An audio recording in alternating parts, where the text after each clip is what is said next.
Takže já zdravím všechny lidi, co se na mě teď dívají. Já jsem Coolman a vítám vás u dnešního tutoriálu, jak nainstalovat Paramedic mod do GTA 4.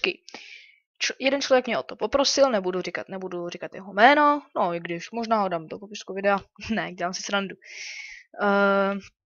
Tak začneme. První, co budete potřebovat, je určitě ten Paramedic mod. Na to budete mít odkaz v popisku, nebo si ho můžete normálně najít na GTA.cz pod složkou GTA 4 a normálně tam najít normálně, myslím, nebo napište normálně do Google GTA 4 Paramedic mod a ono už vám to něco najde. Tak první, co uděláme, je, že si otevřete složku, ve které máte uložené GTA, ve které máte nainstalované GTA 4, potom si otevřete ten Paramedic mod, skopírujte jenom tyhle dva soubory a prostě tam jednoduše hoďte.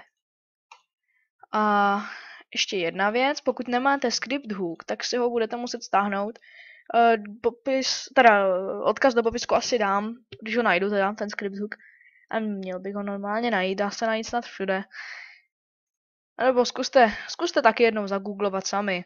Takže script hook si když tak najděte, pokud ho nemáte. Tak tohle doufám, že jsem vám pomohl. A ještě jedna věc, já jsem vytvořil nové stránky naše, kde budou různé prostě věci a co tam bude, to už si rozvíte tam. Takže normálně máte na úvodní stránce našeho kanálu, na jakoby pozadí máte jakoby odkaz na Facebook a ještě vedle toho máte náš web, novou záložku, takže když na to kliknete, tak vás to rovnou přesměruje na náš web, kde se dozvíte možná trochu víc. Tak, já doufám, že se vám toto video líbilo, že jsem vám hlavně pomohl, to byl tohle účel a já se s váma loučím a uvidíme se u dalšího videa. Takže čau čau.